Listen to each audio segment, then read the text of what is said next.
Okay, so today, this is Ring Talk 12, the Unsung Heroes edition. I'm so excited today. This is a young lady that never has any time because she's the busiest lady in boxing. And we've managed to grab her on Fight Week in Liverpool. So I'd love to introduce to you Melissa Takimoglu. Have I got it right? Perfect. It's so good to see you. Perfect. You too. Do you know what? I was so worried about that because I never ever know how people's surnames are. And I've got it wrong twice already this week. So Thank you so much for joining us. That's perfect. Just got to mention, obviously, our sponsors, Hype Energy Drinks. They've sponsored the podcast to make this possible, so we can come and speak to you and get your stories out there. Lovely. And what a lovely story you have. You're one of the most powerful women in boxing, in my opinion. Oh, I don't know about that. I think you are. But your story is fabulous, and I'd like to sort of go back right to the beginning, as we do with everybody when they come on the podcast. Just tell us a little bit about sort of your childhood and upbringing, because your parents are Turkish, aren't they? And they came over indeed. In their sort of early 20s. Yes. Give us the start. So they came over, as you said, in the early 20s. My dad was very much an entrepreneur. Yeah. He wanted to come over here, the usual story, better life. He just got married to my mum. Right. And they ran away, actually. Oh, blimey. They ran away. I was like, Mum, oh my God, if you ever met my mum, you'd never believe it. I was like, you ran away? She was like, yeah, my father wasn't too, approving of the situation. She got married in a room and everything. Oh my God, it's the funny story. Anyway, so they came, he had some friends in London and he got set up, and classic, he started a kebab shop. And he actually did really well. He did. It was just such a classic story. Bless him. Yeah. So he set up a kebab shop called Kebab Point in Hemel Hempstead. And we moved to Hemel when I was 1. Right. And we moved into the house that I've literally just bought now. I've just bought the family house. You bought the family home? I bought the family house. That's amazing. It's so cool.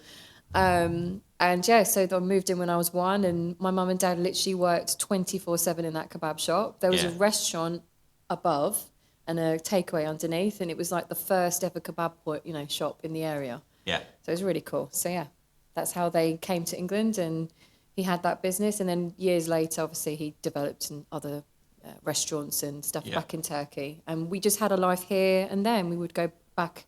So you go back and forwards to Turkey all the time. Yeah. So were you schooled in Turkey or were you schooled in England? No, so I think I went back and forth from the age of like 1 to maybe 3 or 4.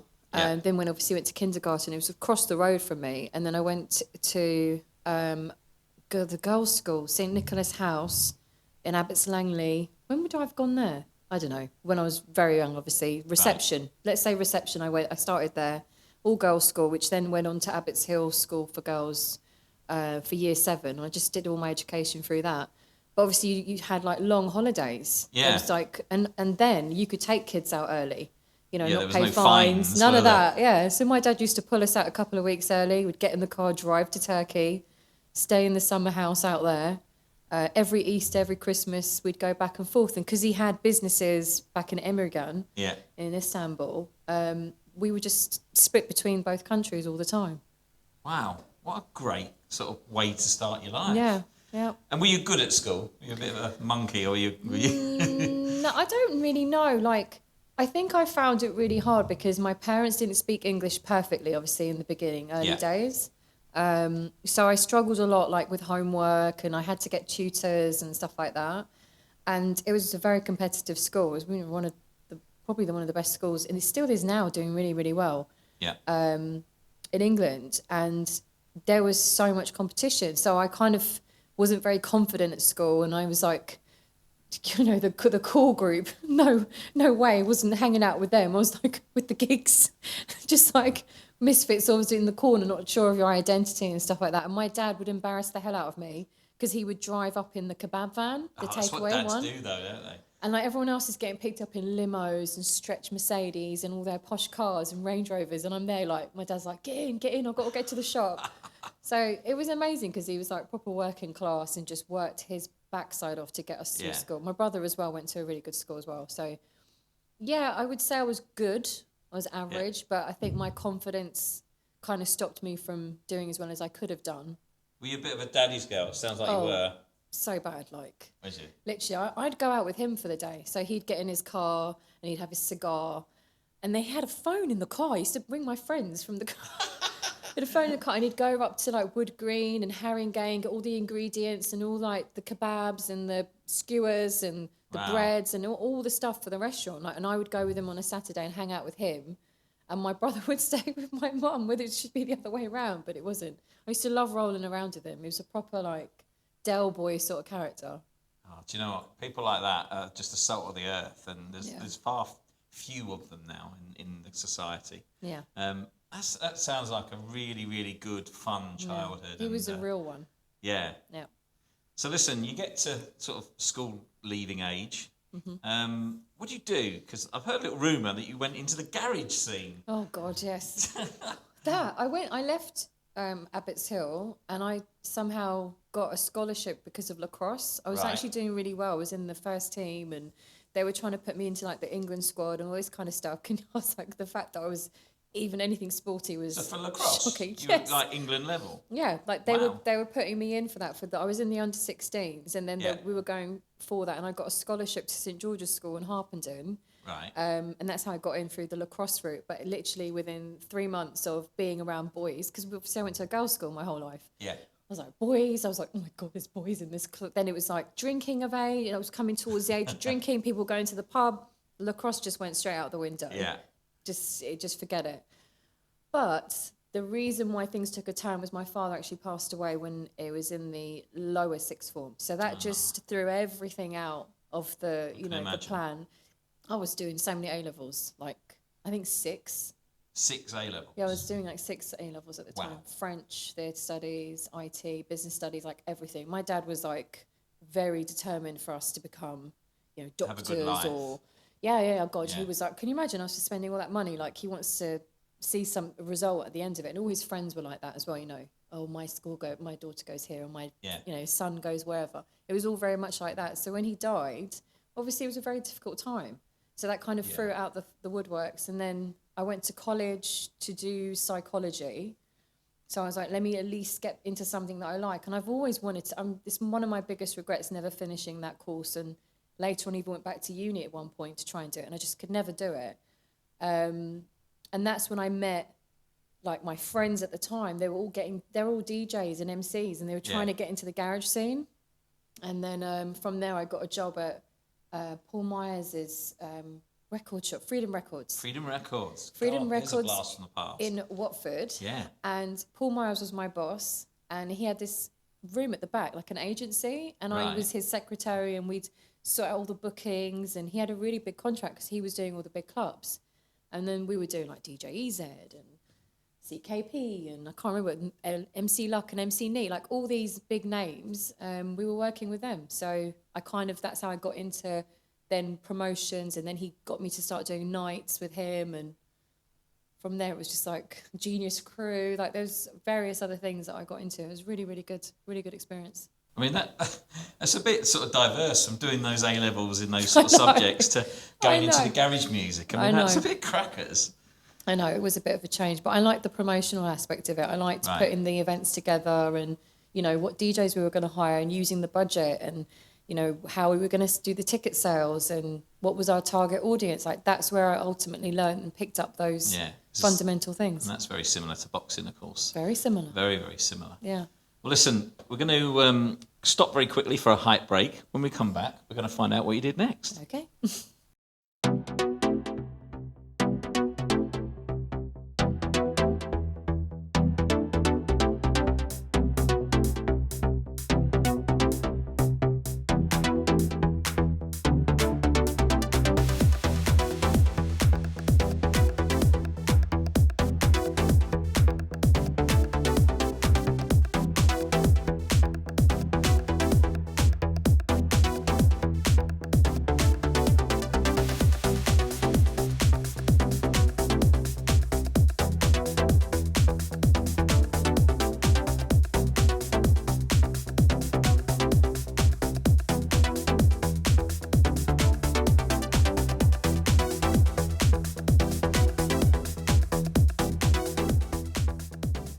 Okay, so you've had a hype, Drake. We're back now to find out what you did next, because the garage scene kind of just all of a sudden fell off a cliff overnight, didn't it? It really did.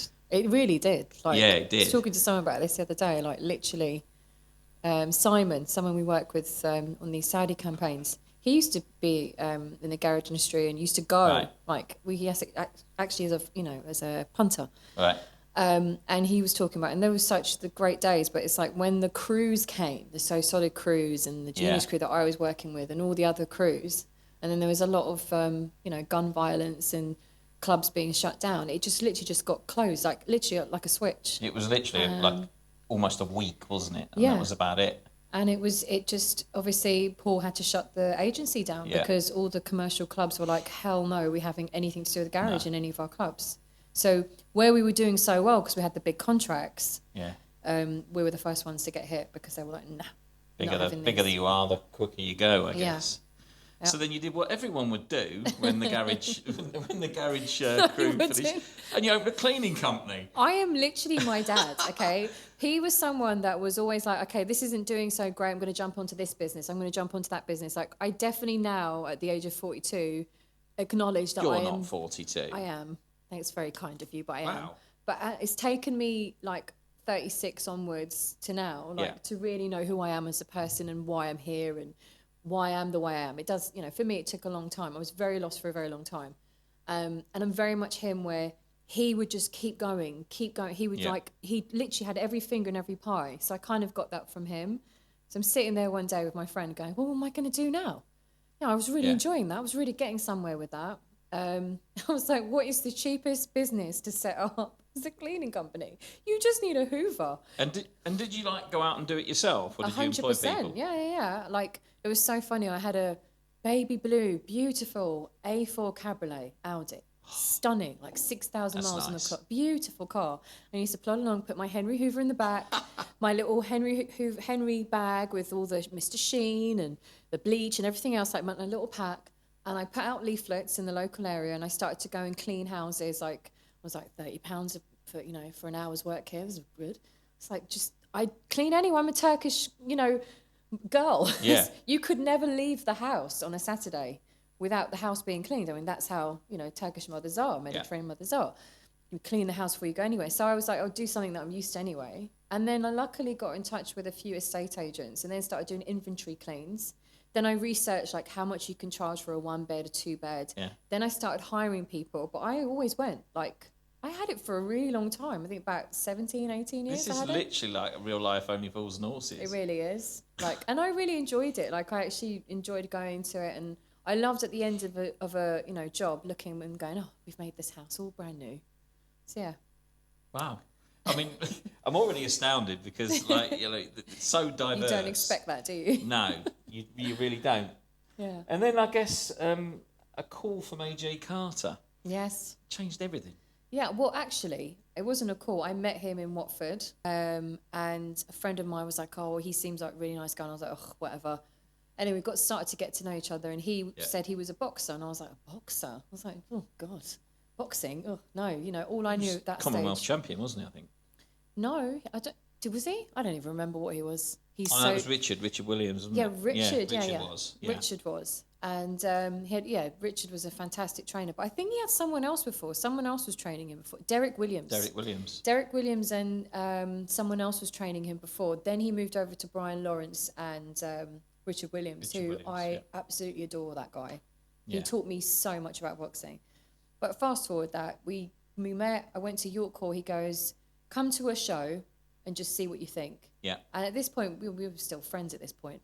I went to the show, went into York Hall, and all I remember is on the ceiling, you'd see the silhouettes of the fighters with the lights. Yeah. And I was like, this is you still can. Poetic, yeah. So poetic, right? And with, the balcony and everyone looking over. It's an iconic building. Love doing anything there. I think it's brilliant. And that's when I was like, okay, I like this. This is actually really cool. So I started off doing all the small hall shows with Steve Goodwin, and then I went on to Tommy Dove. So he was on those cards.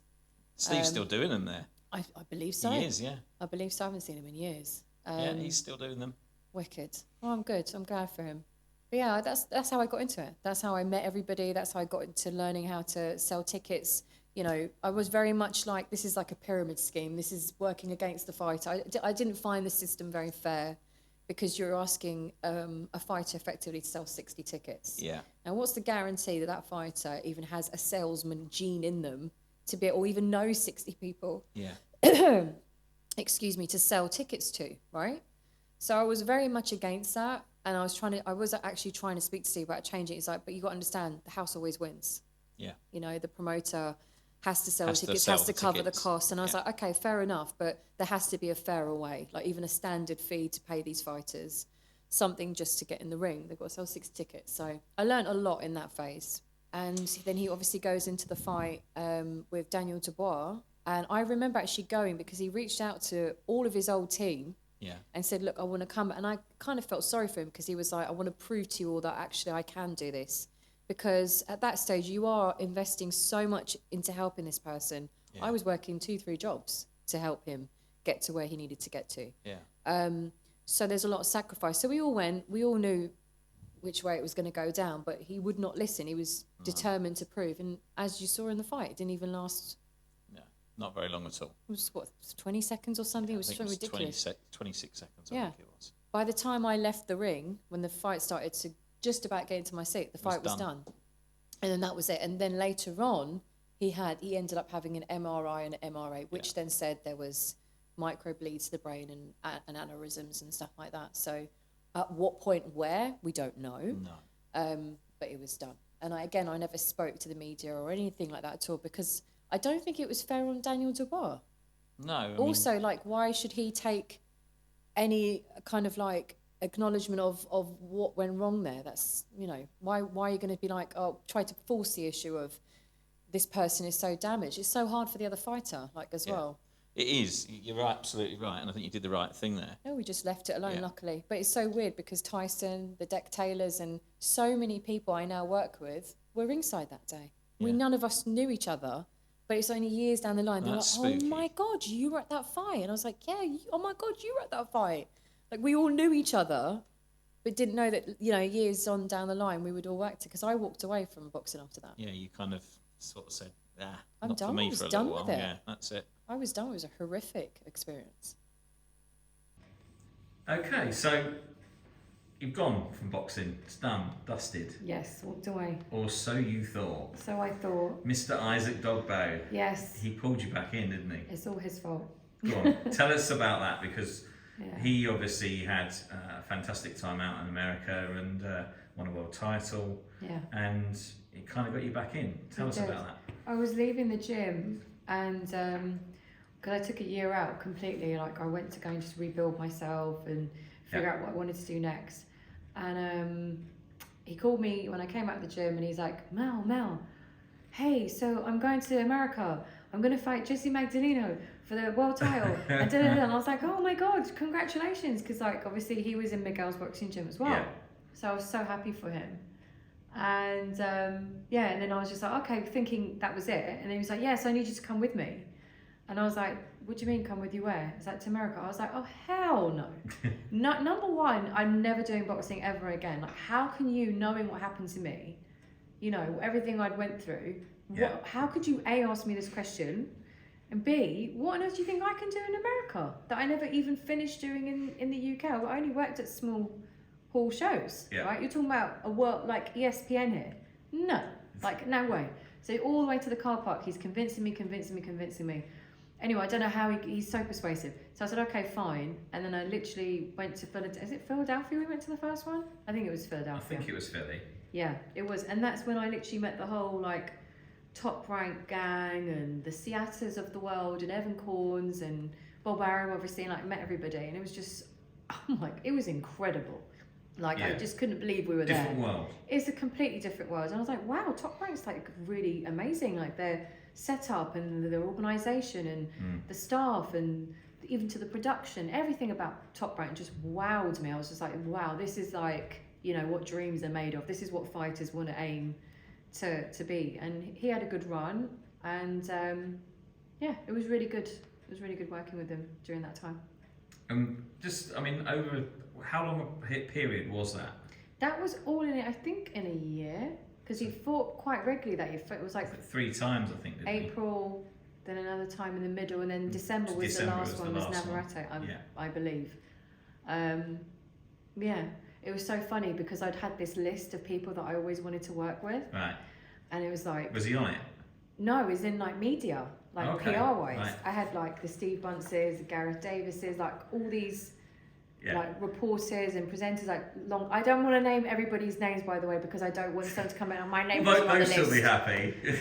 Yeah, silly Steve and Gareth will be happy. But I was like, I looked up and researched the top writers, the top presenters, and I had this long list of people.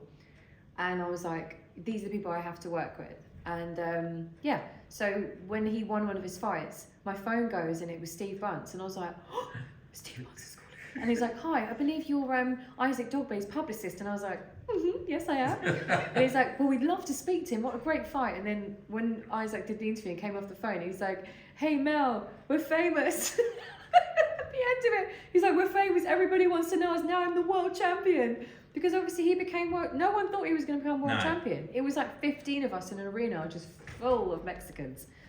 And, all the Mexican fans. And we were like, oh my God, are we going to make it out of here alive? But it was incredible. And it was a great experience. So was that the time when you kind of thought, actually, you know what, I'm back in here. I'm going to go for this? Definitely got the buzz. That's kind of when Melt PR kind of came to fruition. I formed Melt PR a while back, but I made it official as me and Isaac did the first show, because obviously I needed to do that.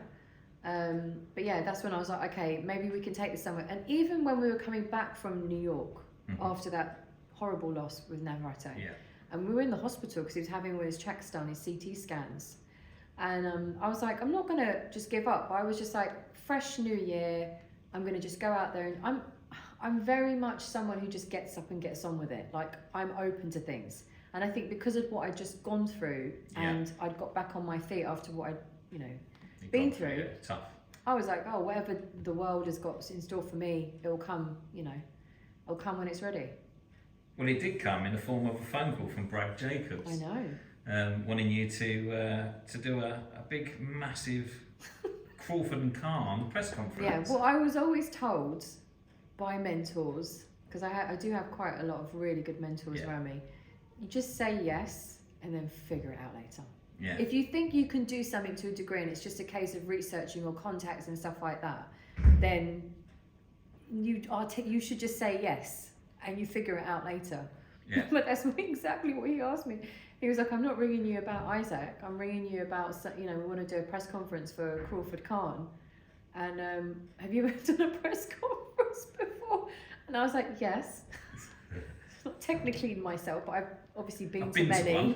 I've been to many. I've helped set them up, but have I actually done one actually from scratch myself? I was like, yes. I mean, we laugh about it now. He's actually brought that, because obviously I've said it in many interviews. Yeah. And he brings it up, like, even now, just like, little jokes. I'm like, oh my God, I'm so sorry. But it worked out great. Like, I was like, yes, no problem. Got off the phone, rang Adam Cattrall straight away. And I was like, because me and Adam knew each other then. Yeah. I was like, Adam, where can I do a press conference? And I said, I know that the Landmark Hotel, and I just listed off. He goes, yeah, any of them. I was like, perfect. Then I just picked up the phone, ran the Landmark. Yeah, can we do a press conference? Boom.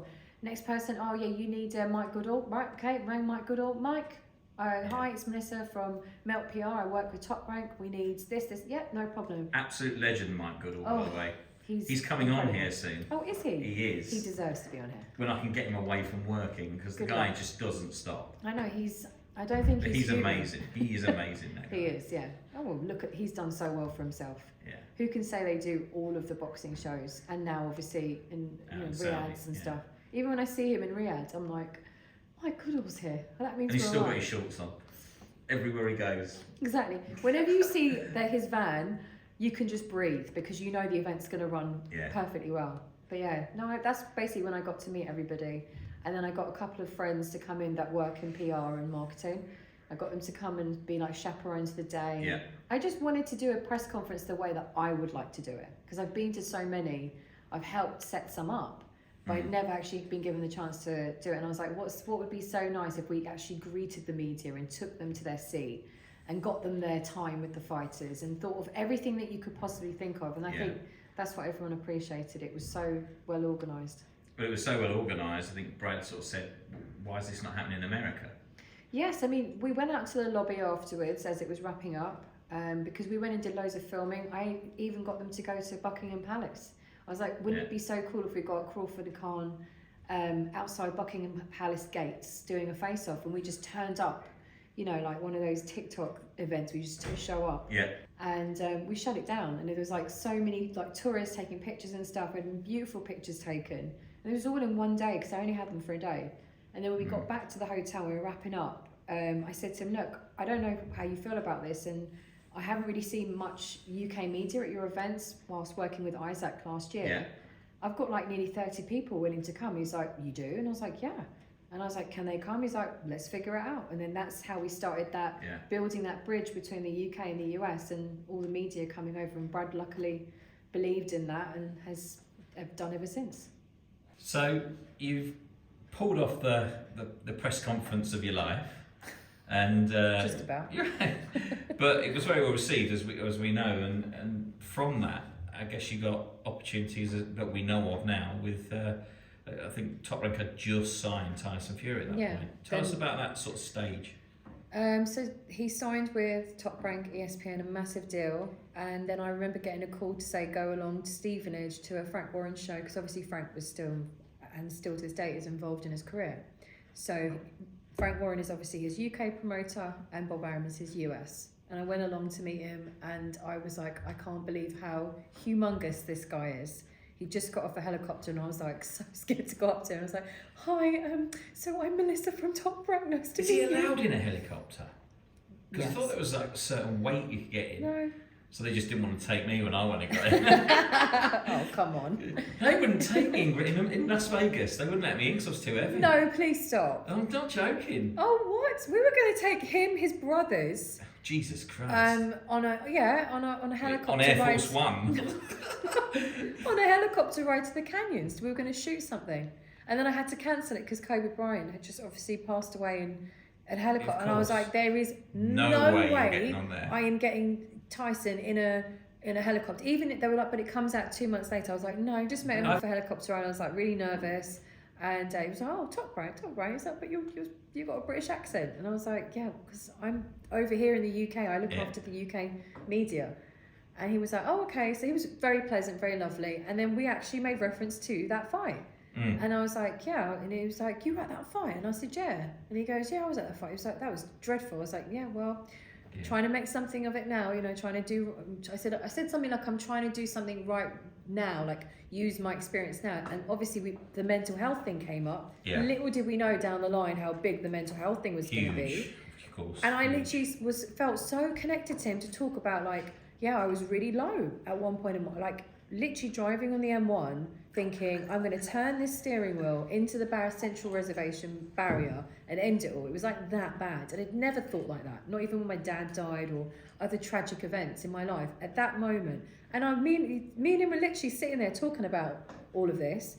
And I was like, oh my God, he's like a really nice guy. And he's really open about his mental health at this time. And then that was it. And then the next time I saw him was Fury Schwartz, then Otto Wallin.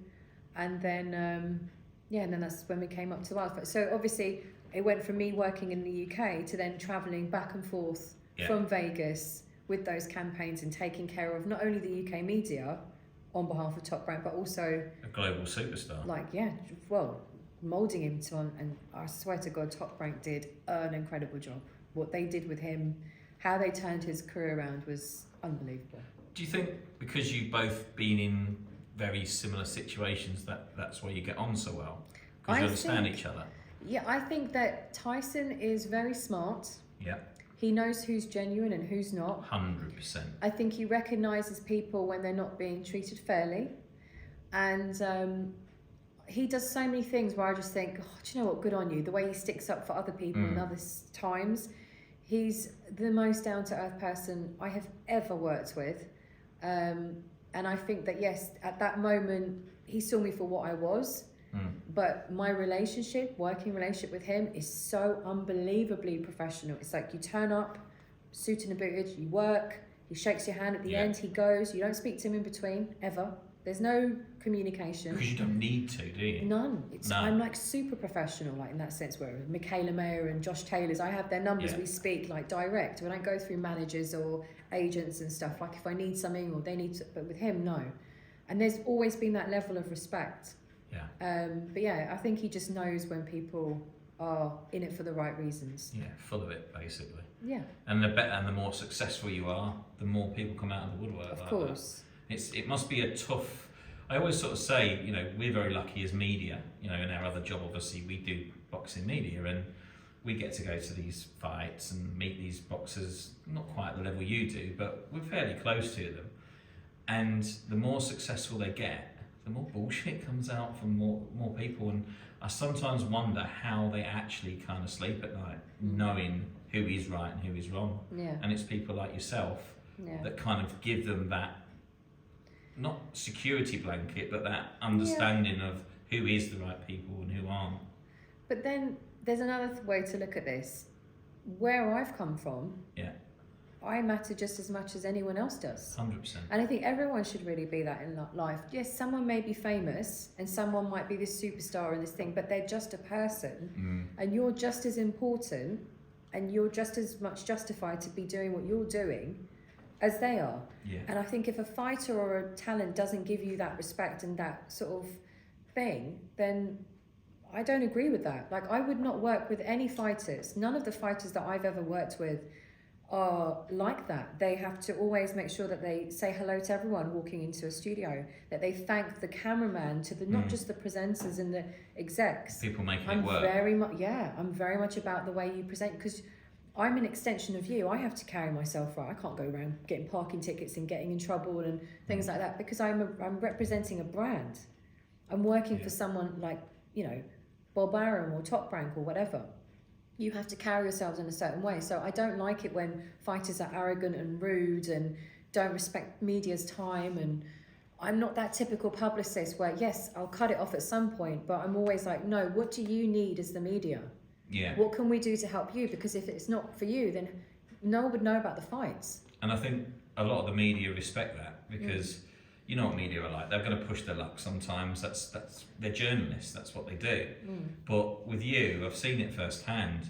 You go in, you say, like, I can give you time with Mikaela Mayer, for example. Yeah. But you've got 6 minutes. Yeah. So use that 6 minutes as you want, but at 6 minutes you're finished. Yeah. And they stick to it. We do it because we know that you're telling us that for a reason. I'm honestly touched wood. I've been so lucky, like throughout this, not only just who I represent, you know, from Brad giving me all these opportunities and Top Rank, great colleagues, Evan Korn, that has taught me so much in the PR world. There's so many people. And then the fighters I work with are so respectful and so professional when it comes to things. And then the media, I don't have any issues with any media at all whatsoever. No. And it's like, I go out of my way to make sure you guys are sorted. Do you have your Wi-Fi code? Do you know where you're going? Here's some food, here's some drink. I'm always fighting for more for the media. And then like when I work with like Matchroom or Frank Warren or whoever else, like it's taken a long time, but I've been able to build such good relations with people, because all I want to do is build a bridge between everybody. I just have this crazy, vision that everyone just works together. Yeah. And now look, we all are in Saudi. We're not far off it, are we? Exactly, just all the way out in Saudi, unfortunately. So, I mean, this is all happening in a fairly short space of time, over 3 or 4 years. Yeah. I'm assuming at some point Top Rank made you exclusive. Yes, they did. So when did that happen, and what was that like for you? Because that must have been a real big sense of achievement. Oh, that was, I wish I said this the other day in another interview. They were like, what was your best moment? And I just thought something to do with being out in America. But I would say that has probably been the biggest compliment. Like, I understand it made sense, because obviously I've already got this relationship with everyone in the UK. But when Top Rank signed the deal with Sky, it was so great, because I obviously got the call and I got told about it before anyone else knew from this side. But the condition was obviously the offer was to go exclusive, and I was like, 100%. Like, wow, what this is like next level, and with the same person. Like, that's why I have so much time and respect for Brad, and I look up to him. He's a fantastic leader, and he hates it when I mention him, but I will. Has he ever said to you why he made that decision to call you that day? He just said it made sense. It just made perfect sense. And he's told me at times, like, he's very good at letting you know how you're getting on. Like, he's like, you know, we love what you do, we love your work, you do a fantastic job. Like, it was just all compliments, and you're just the right person to do this. And that, it's about trust. And that's a big thing in boxing in the modern world, because yes. You're a female in a boxing world which is predominantly male orientated. Yeah. I can see that the climate is changing very slowly now. More people like yourself coming into various parts of boxing. Yeah. But then, you know, that was quite a leap of faith for somebody in America. I mean, it's almost kind of like the domino effect from there. Do you think that was, you were possibly the first person to be sort of trusted in that world? I don't know, and I don't give it that much thought. Like I told you before, this is my job right now, right? This is what Melt PR, my company, and these are my clients. I don't wrap my life around this. As much as people probably have this perception, if you follow me on Instagram or whatever, that all I care about is Top Rank and this, that and the other, and this job and whatever else. I am grateful for the opportunities that are given to me. Yeah. I have worked extremely hard to get to where I've got to. Yep. But my thing is that whatever's meant to be, will be. I don't have this thing where I'm like, if someone else got the job, or what would I do if I didn't have this? And I'm very much about that. I don't live my life as, this is all that matters.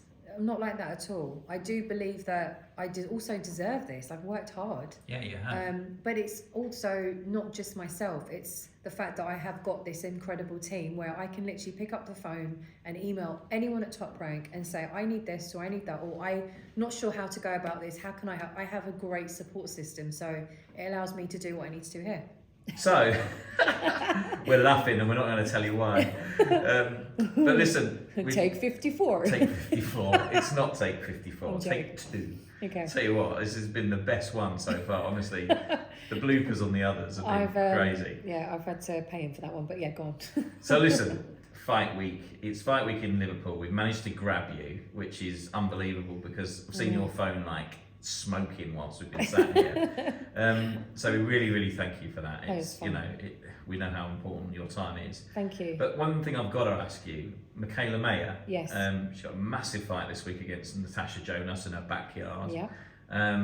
She's a very nice lady, Mikaela, very focused on her boxing. Yeah. And she's right up there. She's a great fighter.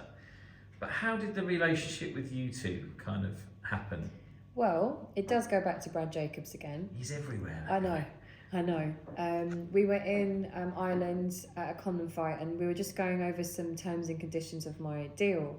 And I said to him, I really, really want to work with Mikaela Mayer. And he was like, okay, if that's what you want. I was like, oh, okay, I can. I wasn't sure.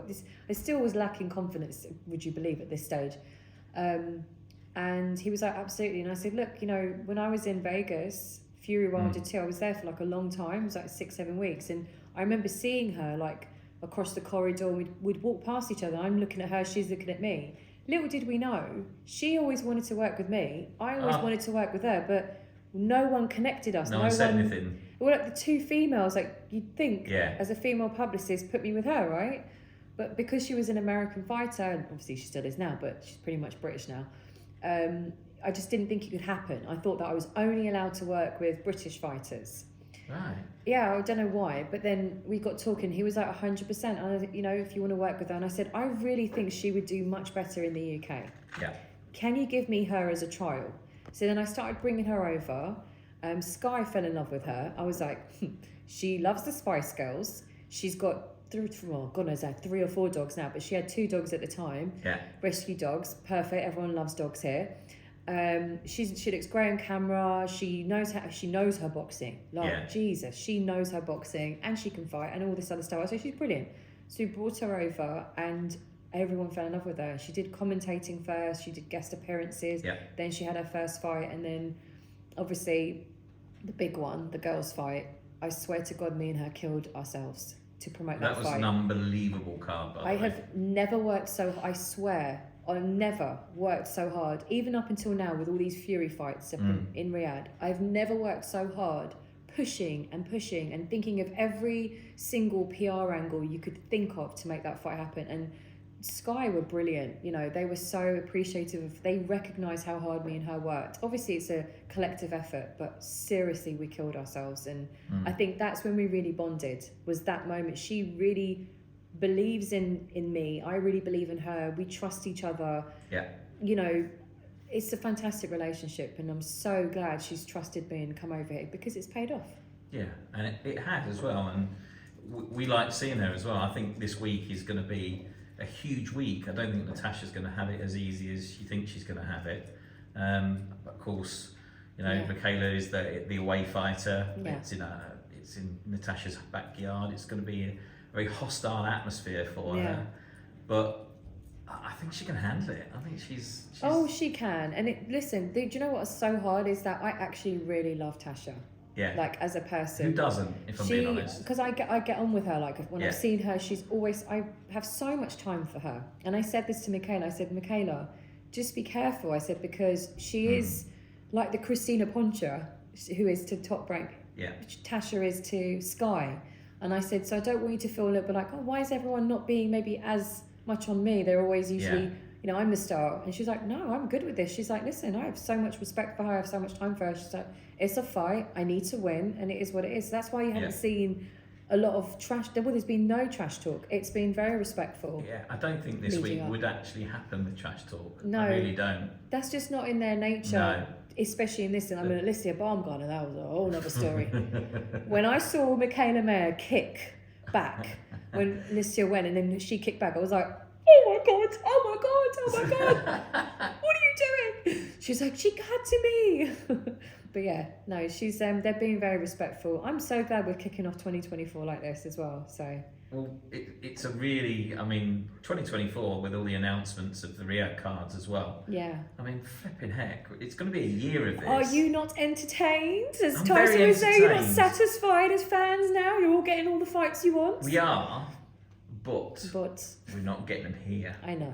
That's the tough part. If that was the only thing I could change, it would be that. But look, what the Saudis are doing, you know. You can't argue with it. His Excellency, Salah, you know, everyone can have their opinion and judgments of how things are, right? But until you actually go and you meet with them and you do business with these people, you know, what Frank Warren and Bob Arum did by initiating that, and then they've brought Eddie in. Now, you know, there's other people now coming in. Look how everything's all changed now.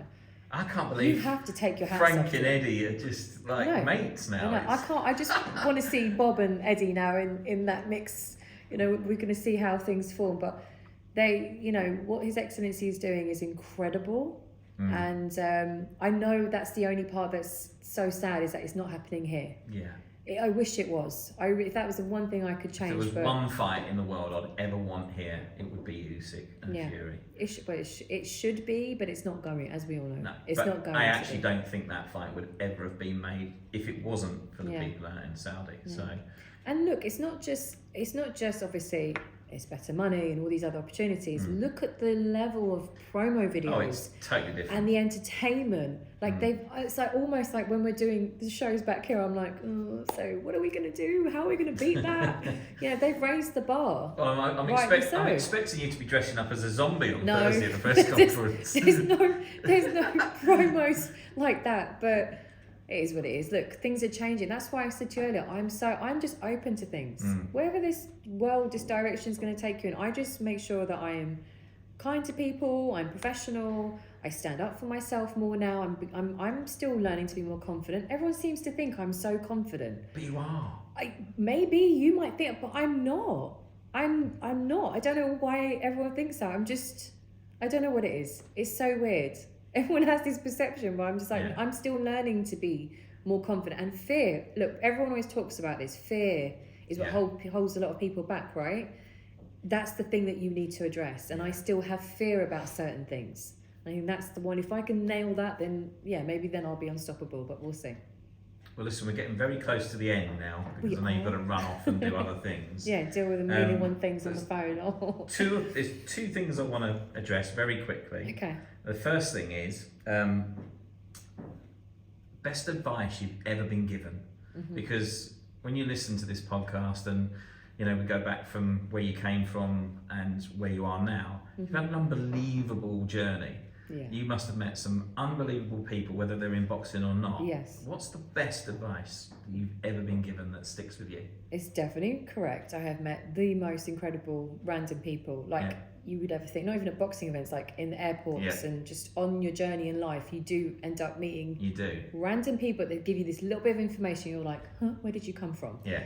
But mine was from one of my mentors, was my mum's best friend, who then became my best friend. Yeah. She was helping me get through that really difficult time. Yeah. And I was very lost at the time. I was so hurt, I was so lost, and I was like actually giving up. Yeah. And I was like, what am I going to do? Like, how am I going to get my life back? And she was like, just keep training, keep building this new person.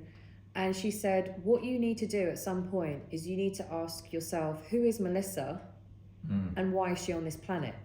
And I was like, big question. Okay, that's a bit deep. And she's like, just tap your chest and just answer. And I was like, my name's Melissa Takimoglu and I am here to help people. She goes, that's your purpose? And I was like, what? He's like, that's simple. And it was so life-changing, because I was like, I do help people. That's what I'm like. I'm like that with my friends. Yeah. I'm like that with my family. Like, I'm always the one when we get to a restaurant, I'm like, best table.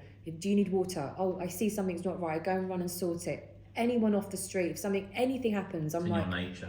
It's in my nature to help, and I do that effectively in my job. I help you become a star. I help you find your confidence. I help you get over a loss, like whatever it is. And I was like, oh, it doesn't matter what I do, as long as I know that I'm here to help people. And once you figure out who you are and you say it with confidence and you say why you're on this planet, everything just goes smoothly. So I just did that with even clients. When I have new clients coming, or if I'm going to work with people, I ask them that question. And if you can't answer that question and you don't know who you are or why you're on this planet, I will not work with you. It just won't. Because how can I sell you to the world if you don't even know who you are?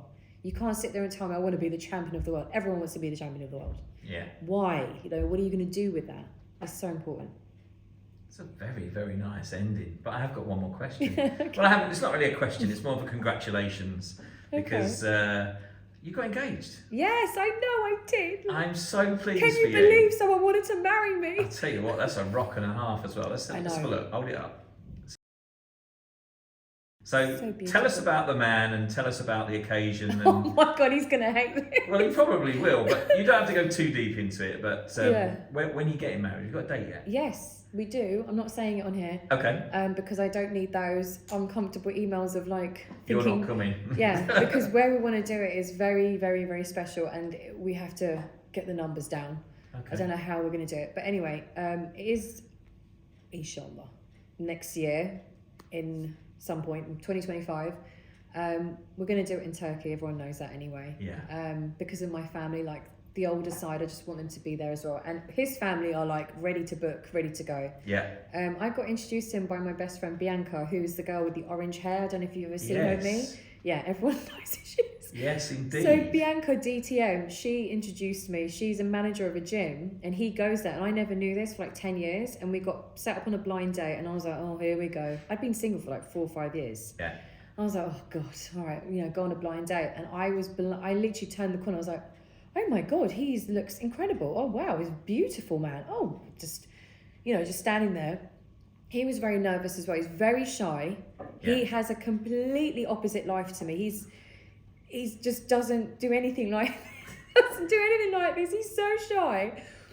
And we met and we hit it off, and it just was an incredible relationship. And we, like, if you think about it, we've only been together for just over 2 years, and we're engaged and getting married. But 2 years in your life is about 10 years. I know. So I think maybe it kind of makes sense. But yeah, he's just incredible. And he's, from day one, he's always supported. I know he's not been with me for that long, but he's so supportive. And it was first hard for him to deal with a laptop being on the table at dinner, in a restaurant and stuff like that. But he's got used to it. And I've started to slowly bring him around. He's met Brad. He's met all the people at Top Rank and my friends in the industry as such. And yeah, he's incredible. And he comes with 3 little boys. Yeah. So I'm going to be stepmom. Amazing. And yeah, they've literally, I think that's why I care less about some things, because when you kind of meet someone and I heard about this kind of love and this kind of security and whatever else, that you can find someone that can support you and all that stuff. Nothing else really matters then. It doesn't. And those 3 little boys have made a massive difference as well, because kids were not on the cards for me at all. Kids are great until they grow up, and then they're horrible. Yeah, you can give me some tips. Yeah, well, when they get to about 17, they'll want a lift and money, and that's it. Okay, so I need to save a lot of money and not be available. Uber app, get an Uber app. Yeah, well, but don't give them the login, trust me. Okay. Well, listen, I want to say thank you so much for coming on. But I also want to say thank you from a personal point of view for everything you do for all of us guys in media. It's a breath of fresh air. You do make our lives a lot easier, and it's not an easy life. People don't understand what we go through to do what we do, but we've never, I don't think I've ever heard a bad word to say, anybody to say about you, and you've helped so many people. Your motto, I'm here to help, and you completely live up to that. So it's very apt that you're on the Unsung Heroes podcast, because I completely believe that you are a boxing unsung hero. Thank you so much. Thank you so much, Melissa, for coming on. Thank you for coming all the way up here as well. Listen, best luck with Mikaela this week. Thank you. And we'll see you again.